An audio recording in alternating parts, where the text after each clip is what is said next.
Aloha everyone, this is Dakota Vincent, your guys' TA for the course, and I'm just making this quick instructional video for you guys to kind of explain a bit more about your upcoming operations management simulation.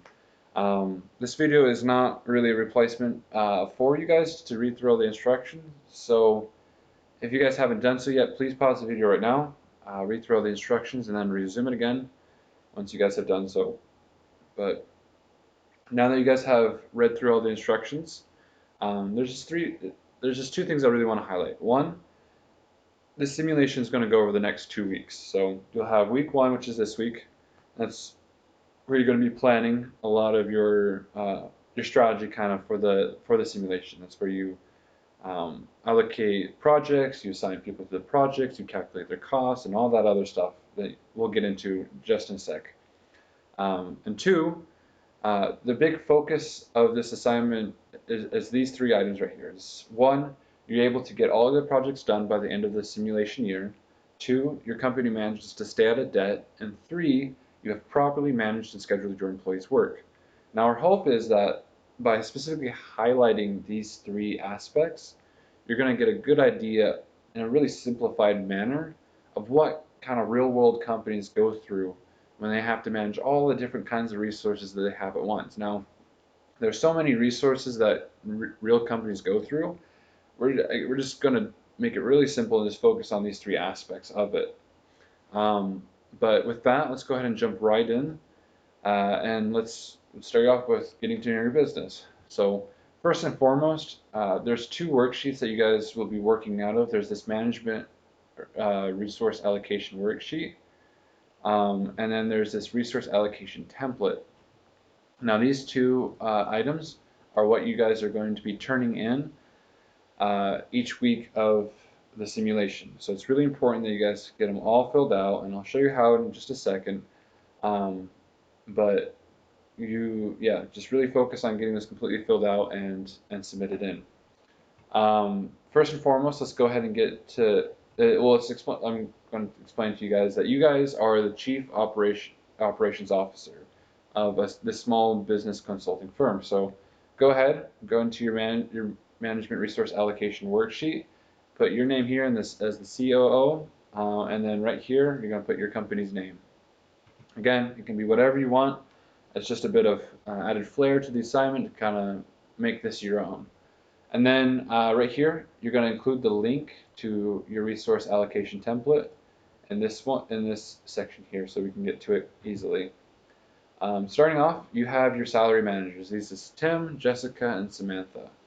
Now, your salary managers are different than your hourly employees because you don't have to worry about calculating their hourly wage first and foremost. This is the monthly salary that they get. It's kind of fixed. It's not going to go up and down. So every month, this is what you're going to be pulling out of your budget to make sure that they get paid. You also see, and this isn't unique to the managers and employees have this too, but you have a productivity and a likability score. Now, a productivity score is just mostly really talking about, okay, well, how hard of a worker is this person? Likability scores are similar and different in the way it's like more how well does this person work in a team, and how well does this person work with others, like how likable is he or she. And so as you can see here, Tim, he's a real workhorse. He has a high productivity score of 9, but he's really difficult to work with, and because of that, his likability score is 1. Whereas if you look at like Jessica, she's really balanced in both aspects of that. And then Samantha, her productivity suffers a bit, but she makes up for it by working well with other people. You also see, so kind of understanding that, I mean, employees will have that too, but understanding that, let's jump into the last part, and this is specifically unique to your salary managers, which is their background skills. Now, because they are higher level employees, and there's reasons why they hold the positions that they do, and that's kind of reflected in their background skills. So Tim, for example, he's a tech genius, and because of that, he'll end up decreasing any time needed to complete a project with a type of tech by 1 month. Jessica, she is the Jack or Jill of all trades, and she can either increase her productivity or likability scores by 2. So she's like one of those people that just fills in the gaps in a team. You can't increase both at the same time. You get to choose one per project, and then that will go up. And then you have Samantha, and she's a really effective manager. Because of that, if there's any effects that happen during the actual simulation that would end up lowering the team's likability or productivity scores, those effects would be canceled and the team wouldn't suffer from those. Now, it's good to know that it only applies to her and her team. It doesn't apply to any other team um, that is there. It's also really good to know that these managers, they cannot be assigned to the same project. They all have to be separate, involved in separate projects. Um, and you can't move them around once they're locked in. I mean, once you guys have, the simulation starts, whatever projects that they start in, they have to see those projects through completion. Now, once the project is completed and there's spaces in another and there's open spaces in other projects that you can move them around, then you can switch it. But while the project is going, you can't say mid-project, I'm going to take Tim out and I'm going to put Jessica in and then put Tim on the project she was working on. It doesn't really work that way. And so, just for the simplicity of all, once they're locked in a project, they can't get out of the project till they've completed it. Next, you have your hourly employees. So that's Rachel, Fred, Ryan, Tiffany, Jake, Karen, George, Gwen, Stacy, and Oscar. So these 10 employees, they have the same productivity and likability scores, but you can probably notice that they don't have wages assigned to them, and that's your job. First and foremost, these employees, they have to be making at least $20 an hour, so you can't give them an hourly wage less than that. Anything else you want to assign them, go for it. We highly recommend that you guys assign a wage, maybe reflective of their productivity and likability scores. But if you just want to all assign them the same hourly wage, by all means go ahead. That is up for you to decide. Another good thing to remember when doing that though, is that it's going to take you time to get projects done, especially in the beginning, and you're going to incur a lot of expenses from paying your employees those wages until you start generating revenue from these projects. And so maybe assigning them like $60 an hour is not a good thing, because you'll burn through all your cash right at the beginning before you even complete one project, and you're already bankrupt before anything. So again, just be reasonable with their hourly wages, but don't go crazy, and just think logically and think smart about what you assign them. After you've gone through and you've assigned them each an hourly wage, you guys are going to want to look at your company projects. So there's 15 of them in total, so 15 projects that need to be completed in 1 year's time. Now, each of these projects, they'll have their project name, which is the name of the company. In this case, it's Alpine Industries. And then you're going to be assigning people that will be part of a team that will work on this project. So under here in team members, that's where you're going to be putting each employee that you assign to the project. So let's say for this specific project, we're going to assign, we're going to do Tim. Let's see, let's do Tim, and then we're going to do Rachel, and then we're going to do Tiffany. So we have Tim, Rachel, and Tiffany that are going to be on this project. So right here, let me just fill this in. So you're going to do Tim, second, so Tim, Rachel, and Tiffany. All right, so now you're going to go through and you're going to calculate the team's total productivity score. So Tim, he has a productivity score of 9. Tiffany, Rachel has a productivity score of 3, and Tiffany has a productivity score of 8. So total, they're going to be getting, it's 20, they have a total productivity score of 20. So, so here you're going to put 20. Now you're going to get into the likability score. And so again, same thing. So Rachel has a likability of 7, Tiffany has a likability of 2, and then Tim has a likability score of 1. So with that, so that's 10 total. So with that, you're then going to go into you're going to go into this part here with your project, so planning out your year. So now we're in step 2. So the getting to know your employees and assigning them a wage, that was all part of your step 1. Step 2 is now you're planning the year, and you're going to go to this table right here. So right now we have a productivity score of 20, so it's going to be here, or in this column here. And then you're going to look at their likability score, which is 10, so then it's going to take 4 months for them to complete the project.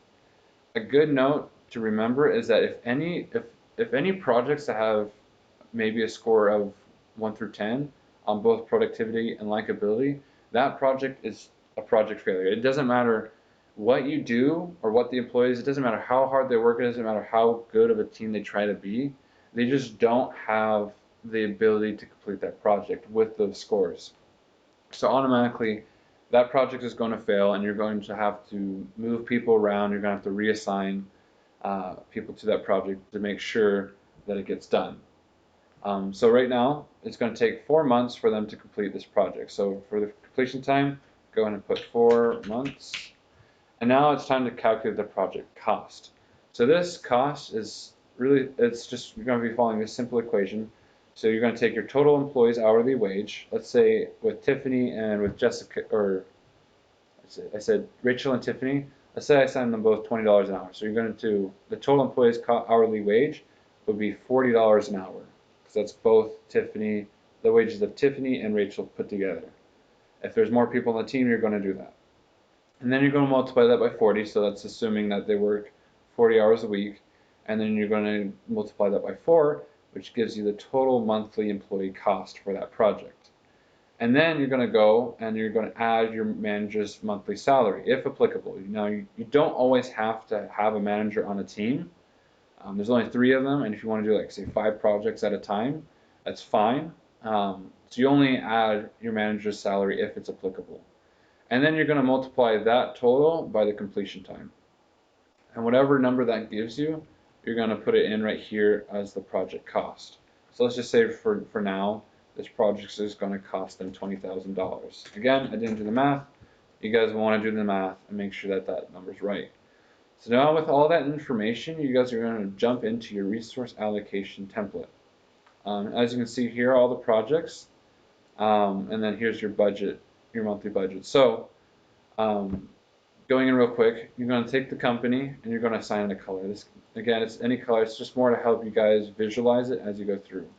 So you're going to take that color and then you're going to assign them. So let's say this starts in January, and then I'm going to highlight, or sorry, I'm going to merge these. Okay, sorry, I need to get rid of that. All right.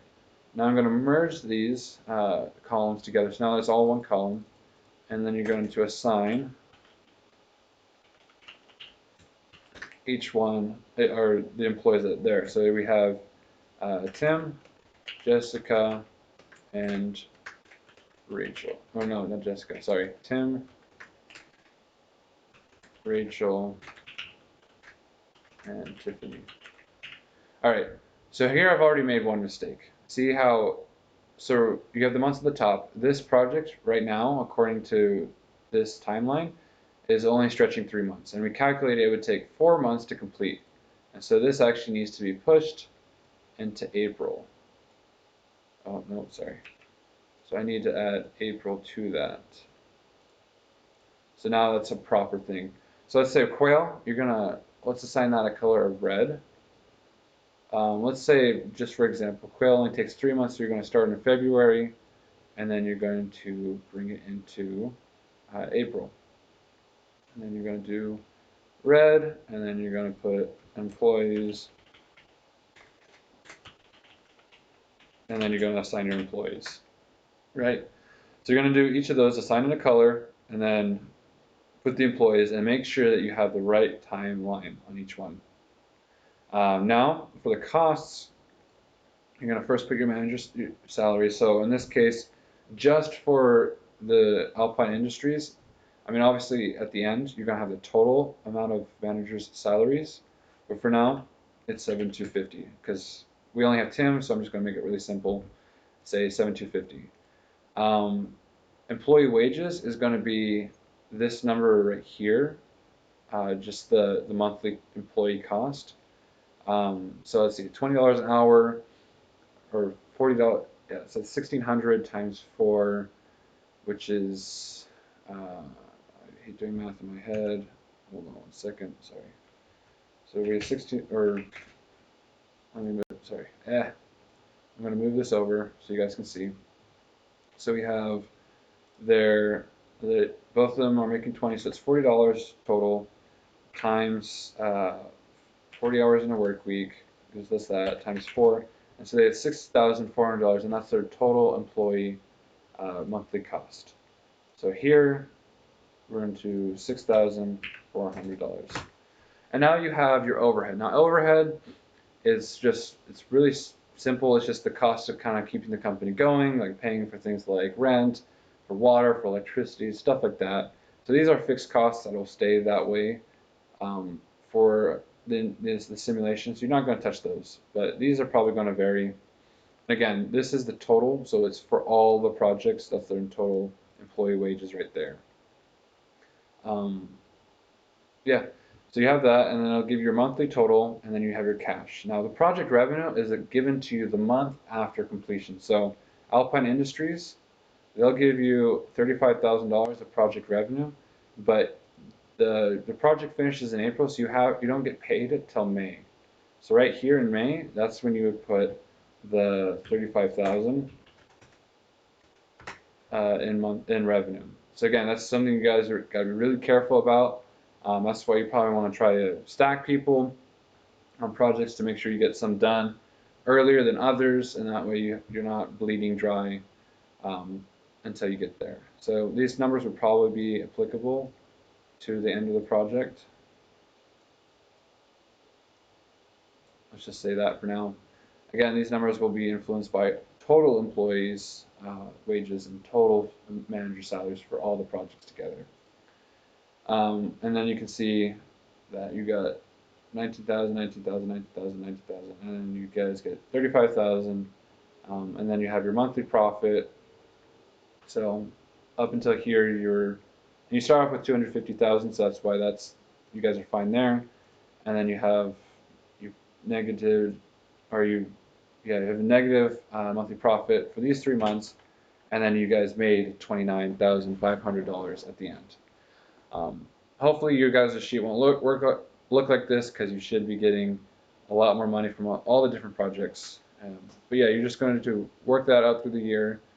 Rapid, again, let's go through real quick.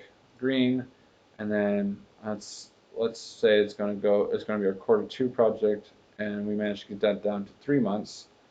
So I'm going to turn that into green, merge the cells, this button right here, and then yeah, again, employees, and do that. Make sure you're keeping up with these salaries and wages, and then you're going to give them Rapid. Where's Rapid? Rapid Inc. 50 grand, and then so August is when you get paid, and then you make $50,000. And that updates, and then yeah, so you just repeat that process over and over, and then at the end you should have this all filled out and all completed. You're going to want that to put that in your planned, and then the actual is going to be reserved for the actual simulation. Don't touch it until then, but just make a copy of your plan and put that in the actual column, and then this will be edited when the simulation goes, because you're going to have to move around projects most likely. You're going to have to maybe move around some people as you go through the year and stuff like that. So that'll be step 2. And again, if you guys have any questions, you guys are going to want to bring those questions to our weekly Zoom meeting on Wednesday, the extra credit Zoom meeting. If you guys can't attend that meeting, it will be recorded, so you guys can get the answers to a lot of the questions that a lot of the other students are asking. However, if you're watching the recording, you do not get extra credit, and so please come to the actual live Zoom call.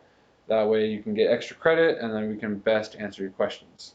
If you guys end up trying to ask questions before that meeting, we'll probably ask you to hold those questions off until the Zoom meeting itself, because a lot of you will most likely be asking the same questions, and that way we don't have to reply to 40 students separately, and we can do it all together with you guys.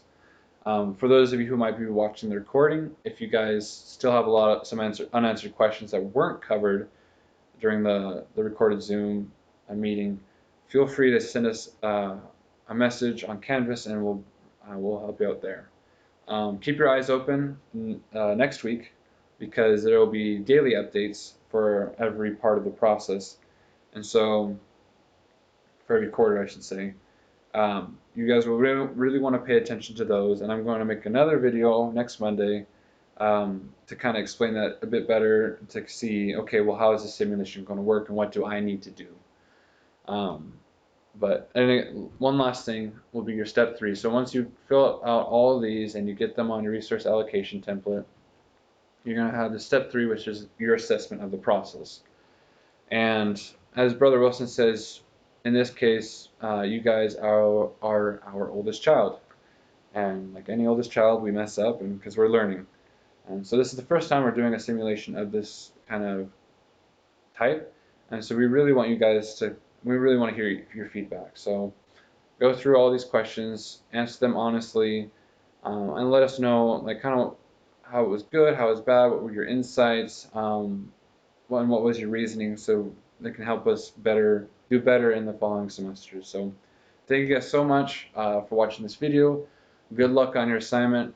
Don't try to do this all in one night. It's going to get overwhelming. There's a lot of little things you have to do for this. So go at it chunk by chunk. Maybe one day focus on getting your step 1, 2, and then the next day you plan out your year, and then maybe you finish. Then the day after that you finish the planning of the year, and then you do your assessment. So again, go at it in chunks. Don't try to do this all at once. It's just going to be really difficult on your end. So yeah, good luck. Let us know what you guys think. Please write down all your questions to ask them at the weekly Zoom meeting. So, all right, there you guys go. Have fun on this assignment, and again, try to do your very best and go at it slowly. All right, thank you guys very much, and bye-bye.